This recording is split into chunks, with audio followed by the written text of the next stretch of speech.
મારું નામ મોઢવાડિયા આનંદ અતુલભાઈ છે. હું ધોરણ 7માં ભણું છું. હું તમને આજે એકલવ્ય વિશે કહીશ.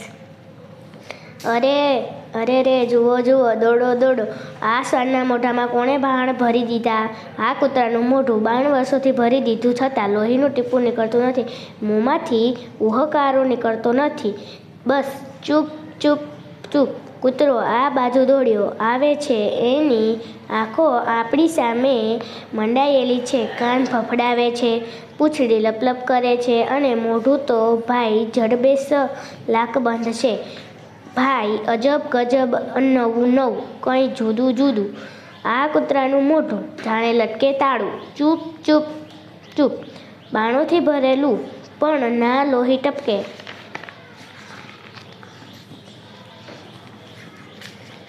ના કોઈ ચીસાચીસ, ના કોઈ ધમપછાડા. ચૂપ ચૂપ ચૂપ.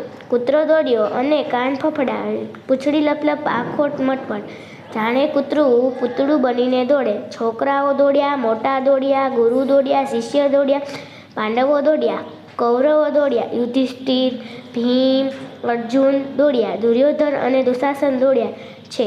કોણ છે આ તોફાની? ચાલો ચાલો તપાસ કરો.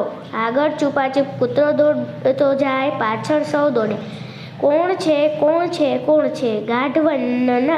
ગાઢવનમાં એક સુમસામ જગ્યાએ ચારે બાજુ વૃક્ષોની વચ્ચે જગા સાફ કરીને એક છોકરો ખંભે બાણોનું ભાથું ને હાથમાં તીર કામઠું, માથે જટામાં પીછું ગોઠવી એક ધ્યાન થઈ સટાસટ બાણ ચલાવીએ જાય છે. સામે છે માટીની મૂર્તિ, સ્થાપ્યા છે એણે ગુરુજી.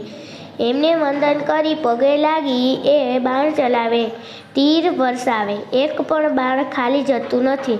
બધા જ બાણ વૃક્ષના થડમાં પેસી જાય છે. આવી છે એની તપસ્યા. તીર વર્ષોની ઝડીઓ વરસે છે. સૌ એની આ સાધના જુએ છે અને પાસે જાય છે. નાનકડો અર્જુન, નાનકડો ભીમ એને પૂછે છે, હે વીર બાળક, કોણ છે તું? તારું નામ શું છે? હે વીર બાળકે સૌને વંદન કર્યા અને કહ્યું, હે વીર બાળ મિત્રો, મારું નામ છે એકલવ્ય. મારા પિતાનું નામ છે હિરણધનુ. આ સામે માટીના મૂર્તિ રૂપે બેઠા છે તે મારા ગુરુ દ્રોણાચાર્ય. અરે વાહ, દ્રોણાચાર્ય તો તારા ગુરુ? એ તો અમને ખબર જ નહીં. એ તો અમારા ગુરુજીએ કદી કહ્યું નહીં કે તું જંગલમાં એકલો ગુરુ વિના સાધના કરે છે. અમે ગુરુજી સામે જેટલી સાધના ન કરી તેટલી તે ગુરુજી વિના સાધના કરી. તારા માટીના ગુરુ, અમારા જીવતા ગુરુ. તો એ બાણ પરીક્ષામાં તું ક્યાંય આગળ નીકળી ગયો. જોને આ કૂતરાનું મોઢું બાણથી ભરી દીધું તો એ લોહીનું ટીપું નહીં, કૂતરાનો જરાય ઉપકારો નહીં. મોંમાં તો ભાઈ તે જડબેસ લાકબંધ કરી દીધું, જાણે ખંભાતી તાળું. પણ આ ગુરુજી તને મળ્યા કેવી રીતે એની તો જરા વાત કર. એકલવ્યે બધા બાળકોને બેસાડ્યા, પોતાની માતાને લાવી. માતાએ સૌને જળ આપ્યું, વૃક્ષ પરથી ટપોટપ પડતા પાકા ફળો આપ્યા. એ પછી એકલવ્યે વાત માંડી. ગંગા અને યમુના કિનારાના પ્રદેશોમાં એક વનમાં એકલવ્ય પોતાના પિતા હિરણધનુ સાથે રહે.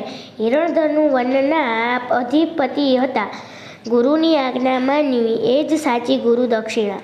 સહજતા અંગૂઠો કાપી આપી ગુરુ ચરણે નમસ્તક એકલવ્ય. સમગ્ર સર્જનનું એ તો રક્ષણ કરતા. એકલવ્યની બહુ નાની ઉંમરમાં જ પિતા હિરણધનુ મૃત્યુ પામ્યા. પોતાના રાજાને મદદ કરવા એ યુદ્ધે ચઢી વીર ગતિને પામ્યા હતા. તેઓ પોતાના પુત્ર એક જીવનભરની શીખ આપતા ગયા. દીકરા, વન્ય પ્રાણીઓનું રક્ષણ કરજે. એ વનવાસી બાળક હતો, ભીલનો બાળક હતો. તીરકામઠામાં ધનુષ બાણો એ જ એનું જન્મ તો શિક્ષણ હતું. વનના પ્રાણીઓ તરફ એને જોયું ભાવ હતો, પ્રેમથી સૌને બચાવતો. એમને સહેજ પણ મુશ્કેલી પડે તો તેનો જીવ બળતો. એને પંજવનાર પર એ રોષે ભરાતો.